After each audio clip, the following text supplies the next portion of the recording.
Pregnancy isn't really an illness, is it? Do you think someone will come to help if you pretend to be sick like that? My husband throws heartless words at me as I suffer from morning sickness, even though he has never experienced it himself. In the midst of my struggles to be understood, divine punishment befell my husband, who had consistently neglected me. My name is Megan. I met Taylor, my husband, at work and we got married. He is an office worker who continues to work without retiring. In the 3rd year of marriage, finally I became pregnant with our long-awaited first child. On the day I found out about the pregnancy, I promptly informed my husband. Taylor, we're going to be parents. Upon hearing this, my husband's eyes widened. Wait, seriously? Me, a father? I went to the hospital today, and I'm already in the 8th week of pregnancy. Wow, seriously? I'm so happy. Thank you, Megan. He hugged me tightly and promised, I'll do my best. A few days later, we also reported the news to my in-laws. My in-laws always tried not to put pressure on me, saying, children are a gift. I wanted to report to these kind people as soon as possible. Thank you, Megan. To think I'll see my grandchild's face so soon. I'm really happy. Right, wife? Yes, that's right. For Taylor to become a father, it feels like a dream. Thank you so much. Our in-laws shed tears of joy. My mother-in-law, who had given birth, was especially concerned about my body on a regular basis, asking me if my body was fine. A kind husband and wonderful in-laws. I'm sure we'll live happily ever after. That's what I thought. 2 weeks after the pregnancy was confirmed, suddenly, something strange started happening to my body. I feel nauseous. Could this be morning sickness? Whether asleep or awake, the queasy sensation persisted, and I was constantly attacked by nausea, even at work. Perhaps because of that, I couldn't eat properly, and my health deteriorated rapidly. Although I had planned to work diligently until maternity leave, in this condition, it was impossible to continue. With that in mind, I decided to discuss it with my husband. Taylor, can I talk to you for a moment? What's up? Actually, due to morning sickness, my body is really struggling. I'm thinking of resigning from work before taking maternity leave. Really? If that's what you've decided, it's fine, right? Yeah. Thank you. Surprisingly, his quick approval left me somewhat taken aback. Perhaps he respected my feelings that much? Originally, my retirement after childbirth was already planned, so maybe he saw this as a slightly accelerated version. Since my parents' health was not good, and they lived far away, there were no plans for me to return home for childbirth. Although there were anxieties about the first childbirth, I believed that with my husband by my side, we could overcome anything. So I spent my days thinking that way. 1 month later, it took time for the handover, but I successfully resigned from my job. Now all that was left was to live a relaxed life until childbirth. However, my health didn't improve at all. At first, I tried to do as much housework as possible, but as my belly grew, even that became challenging. Taylor, sorry. Starting tomorrow, is it okay if we just have bread for breakfast?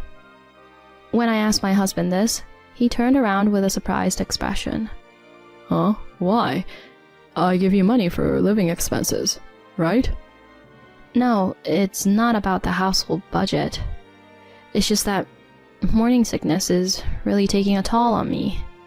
Waking up in the morning is really tough. I'll buy the bread, so you can have it as you like. So you mean I have to prepare it myself? Huh? You want to take your time in the morning, so I prepare it myself, eat, and go to work. Is that it? It's not like that at all. I can't believe this.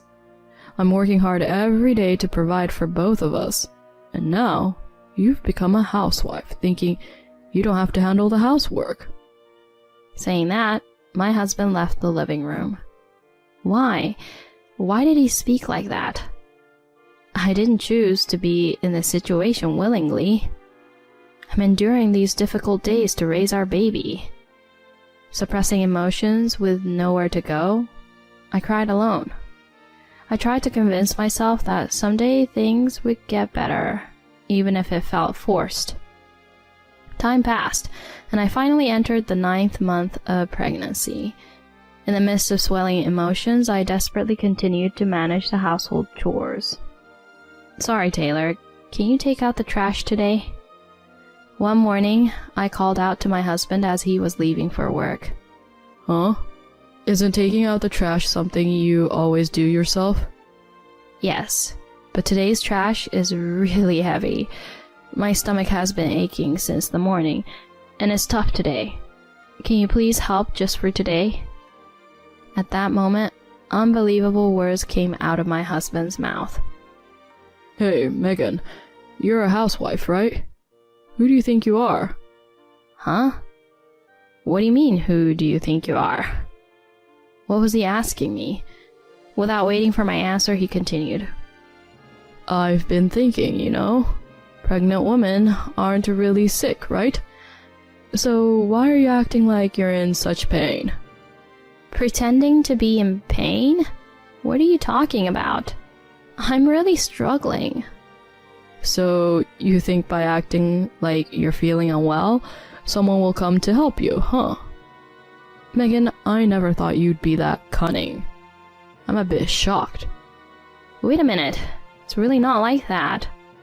Certainly, I might not be sick, but my body is in pain, and my stomach is so heavy. Let me be clear. You're overly pampering yourself just because you're pregnant. Lately, the cooking and cleaning have been slacking off, and for a wife, you're getting pretty dangerous, aren't you? Asking your husband to take out the trash before work is outrageous. Saying that, my husband left for work. I can feel that my surprise gradually turned into anger. Who do you think you are? I'm raising our child in my stomach, I'm not asking for sympathy, but couldn't there be a little consideration? With this incident, I stopped relying on my husband. Even though there was a concern about something happening to our unborn child, I thought it was better than arguing with my husband and feeling uncomfortable. Afterwards, I managed the household chores to the extent that it was reasonable, and a month later I safely gave birth to our daughter. Our newborn daughter was truly adorable, enough to make the pain of childbirth disappear. Even though my husband didn't help at all during the pregnancy, he did show affection towards our daughter. But he truly only dotes. He never changes diapers, feeds milk, or soothes her when she cries. There. Melissa is so cute. Ah, she smiled. You're just like me. You've got the most adorable eyes in the world. Huh? She feels like crying for some reason. Hey, Megan, let me pass her. When our daughter is in a good mood, he holds her, dotes on her, and if she starts fussing, he hands her over to me. He pays no attention, even when I'm doing housework. By having our daughter handed over to me according to my husband's convenience, the efficiency of housework is deteriorating rapidly. On top of that, due to feeding every 3 hours, I can hardly get a decent sleep. While awake, I'm always in a daze, using up my energy similar to when I was pregnant. One day, something happened. Even on this day, while nursing our daughter, I was about to enter the bedroom when I received a message on my smartphone saying, "Come here for a moment." Come here for a moment? And it's not the next room. I'm struggling with sleep deprivation and a headache, diligently nursing, and despite all that, feeling frustrated in my mind, without waiting for my response, a message arrived stating, "Quickly." Taking advantage of the moment when our daughter fell asleep, I headed to the room next door where my husband was. When I opened the door, my husband was wrapped up in a blanket on the bed. As soon as he saw my face, he grimaced and said, You know, my head hurts. Bring some water. Isn't it because you were drinking late last night? I sighed in disgust, and my husband retorted in an irritated voice. Are you trying to say it's a hangover? That's not it. It's definitely some kind of illness. Hurry up and bring me water. What's with that way of speaking? Why are you always so high and mighty? Huh? What about you? How can you not bring water when your own husband is suffering? That's the worst. At that moment, my love for my husband quickly faded within me. This is ridiculous, using me only when you're in pain. Even during my pregnancy, you were so cold. If it's come to this, I'll tell him all the resentment I've been holding back. I took out my smartphone and called my in-laws. Oh, sorry to bother you so suddenly. Is this you, Mom? Taylor is complaining about something really serious. Yes. He's making a fuss about being sick. Can you come over? My husband looked at me with a confused expression. After hanging up the phone, I said to my husband, Your parents are coming over now. Calling my parents as being so dramatic. Dramatic? You're the one who made a fuss about being sick, right? Even so, there's no need for the parents to come. I just wanted you to bring me water. If you wanted water, couldn't you have done it yourself? What's with that way of talking? Who do you think you are? Who do you think you are? That's my line. Suddenly raising my voice, my husband flinched. Don't shout like that. It echoes in my head, you know? So what? You never cared for me when I was in pain. Why do I have to care for you when you're in pain? Isn't that fair? Well, I won't let you forget it. During morning sickness, you ignored me, even though I asked for a little help. To make matters worse, you insulted me with, Who do you think you are, even though you're a housewife? No, that is... You're the one acting high and mighty. I've been desperately raising your child in my womb for 10 months. Calm down, Megan. Pregnancy is over, right? There's no use barking back now. Smirking, my husband continued to stare at me. It's over? Who said it was over? Who said it was only during pregnancy? Huh? Even after Melissa was born, right? As usual, you don't help with housework, and you leave Melissa's care to me. You're just pampering, and in the end, you're not doing anything, right? What? That's not true, is it? I properly take care of Melissa. Properly what? You'd like to say that you're taking care of your child, but all you're doing is giving Melissa a little attention when she's in a good mood. When she is about to cry, you push her to me, and you don't do anything with diapers or milk. Where's the childcare in that? Tell me, okay? Well, that is... As I confronted my silent husband, the doorbell rang. When I opened the door, my concerned parents-in-laws were standing there. After guiding them to the bedroom, I told them, Mom, Dad, I think it's rude to say this right after you came, but I want to divorce Taylor. Huh? All three, except for me, opened their mouths in unison. Megan, divorce? You're lying. Why? I explained to my husband once again, who still didn't understand his own faults at this point. Why? You still don't get it? During pregnancy after childcare started, you've never once comforted me, have you? That's not true. I just... Pregnancy is not an illness. Being pregnant doesn't mean you can be too dependent. Didn't you say those things to me? Even when I was suffering from morning sickness, you didn't help, not even with taking out the trash. And even after Melissa was born, you didn't cooperate with changing diapers or preparing milk. How can I continue our marriage with someone like that? Wait. Don't say that in front of my parents.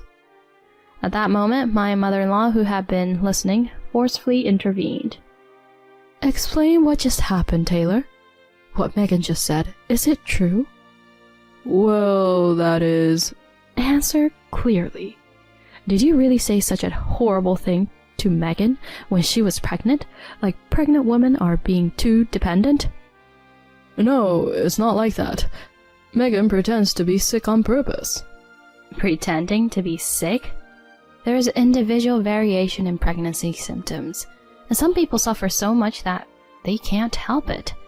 Do you understand that? I know about morning sickness, but isn't it strange not to be able to do housework? Just as he was about to desperately argue back, my father-in-law, who had been silent until then, muttered, "Disgusting." My mother-in-law started wincing and shaking, and she started cutting in on my husband, who was always making excuses. "Why don't you cut it out? You're so arrogant, even though you haven't experienced it yourself. Do you even understand how childbirth is a life-threatening act?" My husband, who probably didn't expect to be scolded so much by his own mother, remained frozen with his mouth open. Despite this, my mother-in-law continued without mercy. "How can you behave like that toward Megan, who carried your child for almost a year? As a mother, I'm embarrassed for you. I can't believe that she gave birth to such a beautiful daughter, but you've never even fed her, let alone changed her diaper. That's a disqualification as a father." "Mom, wait. I won't wait for you. You're the one who made Megan wait all this time, aren't you? If Megan wishes for a divorce, have the decency to listen for once, you foolish son." With the final blow from his mother, my husband finally gave in. I then went to get the divorce papers and had my husband sign them in front of my in-laws. Thus ended my married life. After the divorce was finalized, I had to return to my parents' home. When I left, my in-laws bowed to me repeatedly. "Megan, my stupid son, I'm so sorry." "I know an apology won't make it go away, but I'm sorry, I really am." "Dad, Mom, please raise your heads. I can't thank you both enough for being so good to me, and I'm sorry it had to turn out this way." "No, it's okay. I think this is better for you, Megan and Melissa." "That's right. You can always come back and see us again when you feel like it." "Yes, of course. Thank you for all your help." After expressing my gratitude for the last time, I parted ways with my in-laws. Even now, after some time has passed since the divorce, I'm still in contact with my in-laws. It seems that my in-laws have no contact with my ex-husband either. Since my ex-husband and I got married through work, when the reason for the divorce spread within the company, he became an outcast in no time. Taylor apparently didn't help at all with childcare, and his wife got fed up. Even before that, it seems he didn't do anything during pregnancy, you know. He was striking poses like, "I'm a hands-on dad, though." Huh? Really? No wonder she left him. In this awkward atmosphere, my ex-husband reluctantly continues his job. Well, he probably doesn't have the option to quit his job. After all, he has to keep paying child support until our daughter reaches adulthood. Although it means taking away a father figure from our daughter, I don't regret it. I'm sure Melissa will understand when she grows up. From now on, I plan to raise our daughter well with the help of both parents.